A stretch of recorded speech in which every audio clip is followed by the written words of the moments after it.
Bonjour et bienvenue sur la chaîne de Vélo Tout Tordu. Aujourd'hui on va parler purge de frein VTT de la marque TRP.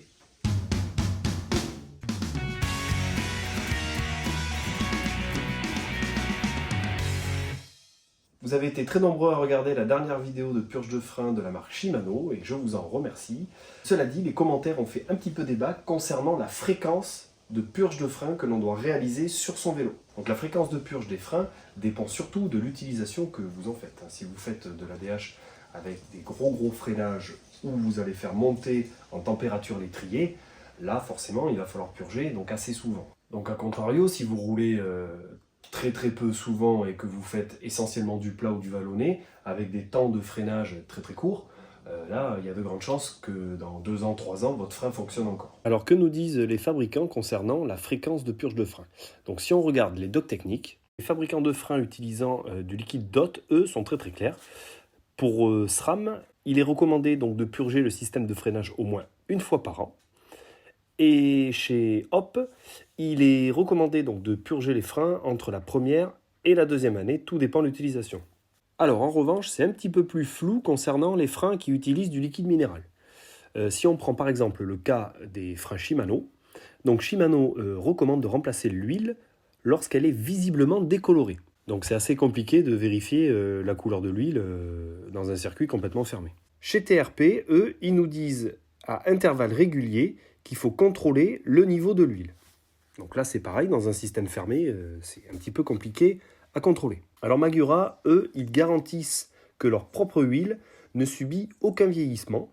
Donc c'est pourquoi il n'est pas nécessaire de purger régulièrement ces freins, sauf si vous avez un dysfonctionnement. Alors si on check le matériel nécessaire, donc en outillage standard, il va falloir simplement une clé BTR de 3 et une clé Torx de 3.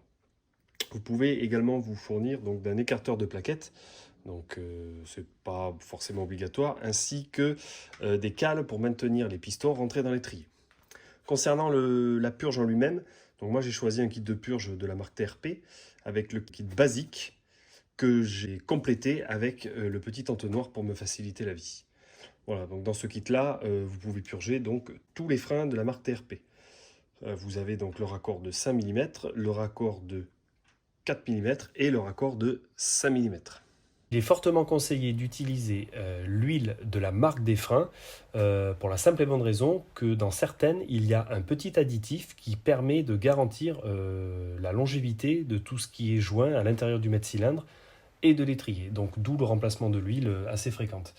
Là pour l'exemple, je vais utiliser donc l'huile qualitative de la marque Shimano. Alors malheureusement, le petit entonnoir Shimano n'est pas compatible avec les freins TRP. Alors dans un premier temps, ce que je vous conseille vivement, c'est de positionner l'étrier en partie basse et positionner le levier, donc le mètre-cylindre, en partie haute. Parce que ce qu'on va faire, on va pousser le liquide par en bas et par gravité, donc l'air va venir être chassé par le mètre-cylindre dans le petit bocal. Donc pour la préparation du levier, il va falloir veiller à ce qu'il soit bien à l'horizontale. Donc là, si tout dépend de la position, bon là ça tombe bien, mais voilà, veillez à ce que le point le plus haut soit toujours cette petite vis là, puisque c'est celle-là où on va mettre notre petit entonnoir. Alors sur certains modèles, notamment les DH, on va retrouver cette vis qui va être un petit peu déportée, qui va être ici.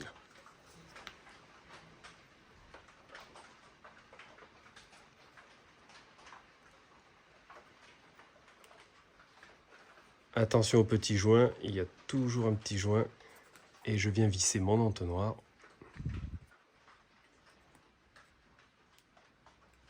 Donc dans cet entonnoir, ce que je vais faire, je vais mettre un fond de liquide minéral. Voilà. Et une fois le liquide mis, je viens mettre donc le petit bâtonnet qui vient faire office de bouchon. Au niveau de l'étrier, ce que je vais faire, je vais enlever les plaquettes. Avant, je vais essayer donc de écarter les plaquettes pour rentrer les pistons. Voilà. Alors, ça, cet écarteur de plaquettes, je le fais uniquement quand il y a les plaquettes. Voilà. Je ne le fais surtout pas quand il n'y a pas de plaquettes. Parce qu'il ne faut surtout pas que j'endommage les pistons. Hein. Surtout les pistons qui sont en céramique sont assez fragiles. Voilà, donc une fois les plaquettes écartées, je vais venir les enlever. C'est très important d'enlever les plaquettes. Parce que s'il y a de l'huile minérale qui vienne sur les plaquettes, ce qui va se passer, c'est qu'on va pouvoir jeter les plaquettes. Donc j'enlève la petite goupille de sécurité qui est de l'autre côté. Je viens enlever la tige qui maintient les plaquettes. Et celle-ci s'enlève par en bas.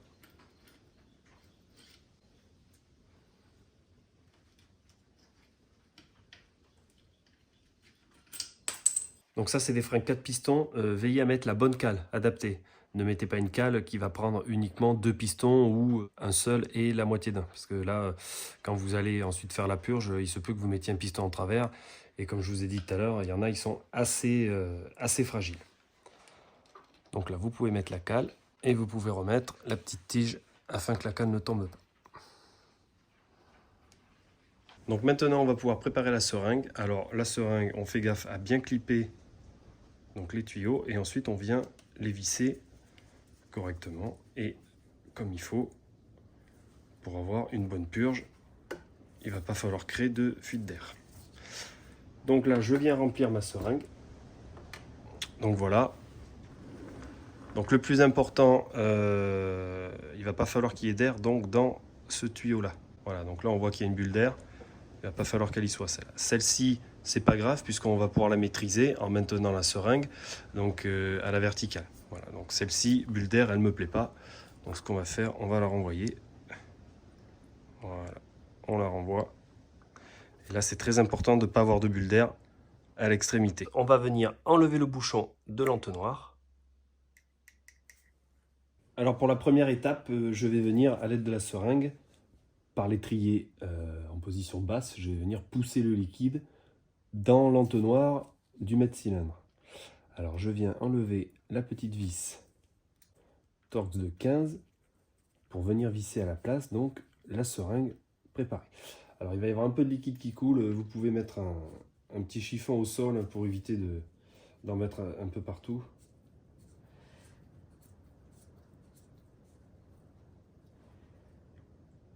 Voilà. Donc une fois la seringue vissée, je vais venir donc pousser le liquide dans le circuit tout en gardant la seringue à la verticale pour ne pas envoyer l'air que j'ai emprisonné dans ma seringue. Donc là je peux pousser gentiment. Je fais bien sûr attention à ce que l'entonnoir sur le mètre-cylindre ne déborde pas.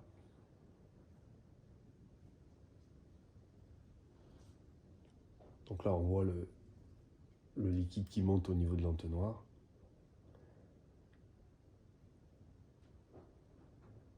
Donc je m'arrête là pour ne surtout pas envoyer l'air dans le circuit. Donc la seconde manip va consister, il va falloir une main sur la seringue et une main sur l'étrier. Donc là il va falloir avec le pouce tirer un petit peu sur la seringue pour mettre le circuit en dépression. Et en haut venir actionner le levier tout doucement jusqu'à mi-course. Et relâcher doucement. Donc là on voit qu'il n'y a pas de bulle d'air qui est venue. Ça veut dire que il n'y avait pas d'air dans l'étrier. Donc une fois la deuxième manip terminée, on va remettre le bouchon dans l'entonnoir. Et on va revenir en partie basse pour venir enlever la seringue. Et on va venir mettre aussitôt la vis à la place. Donc il y a un peu de liquide qui coule. C'est normal, il vaut mieux ça que pas du tout.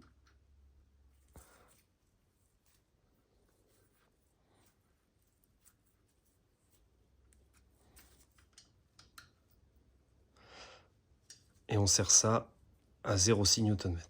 Donc on se retrouve pour la dernière étape en partie haute. On va venir enlever le bouchon de l'entonnoir. Voilà. Et on va venir donc actionner l'étrier tout doucement. Et on observe qu'il n'y ait pas de bulle qui remonte. Donc là, il n'y a rien du tout qui remonte. On fait ça jusqu'à ce qu'il n'y ait plus de bulles. Donc là, il n'y en a plus. Donc ce que je vais faire, je vais remettre le petit bouchon de l'entonnoir et je vais enlever l'entonnoir. Et on va remettre la petite vis de l'étrier et on s'assure qu'il y ait bien le joint.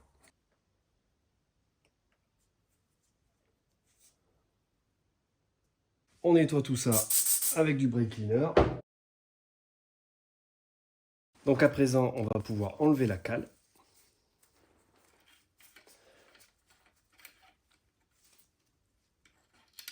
Voilà, donc là, il va surtout pas falloir appuyer sur le levier, auquel cas on ferait sortir les pistons. Et là, ce qui va être important, ça va être donc de nettoyer l'étrier Donc à l'extérieur d'une part, mais surtout à l'intérieur, là où vont être les plaquettes.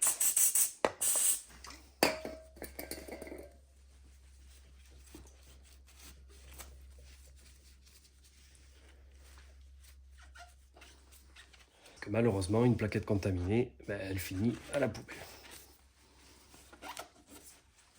Alors avant de remonter les plaquettes, moi ce que j'ai l'habitude de faire, c'est de positionner l'étrier par rapport au disque. Donc ça c'est super important parce que il va falloir que les 4 pistons sortent en même temps. Et pour ce faire, il faut que le disque soit parallèle à l'étrier et bien au milieu. Alors celui-ci, ça va être un petit peu compliqué puisque du coup il va falloir mettre la roue, régler l'étrier pour qu'il soit donc, comme je vous l'ai dit, au centre.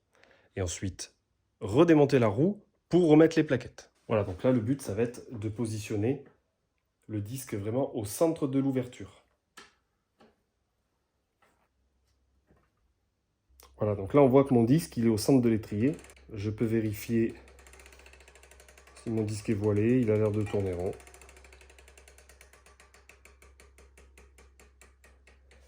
Allez, je redémonte la roue et on monte les plaquettes. Une fois les plaquettes remontées donc par le bas et une fois la roue remise, quelques actions sur le levier. Donc on voit bien que les plaquettes ne touchent pas et que j'ai un freinage optimal. Voilà. Donc avec cette méthode-là, j'ai très peu besoin de reprendre l'alignement de l'étrier. Voilà. On voit que les plaquettes bougent uniformément autour du disque. Merci d'avoir regardé cette vidéo jusqu'au bout. Cette méthode présentée, c'est une méthode parmi tant d'autres. C'est peut-être pas la meilleure, mais en tout cas, si chez vous elle marche, moi je serai satisfait. Voilà, je vous dis à très vite pour de nouvelles vidéos sur la chaîne Vélo Tout Tordu.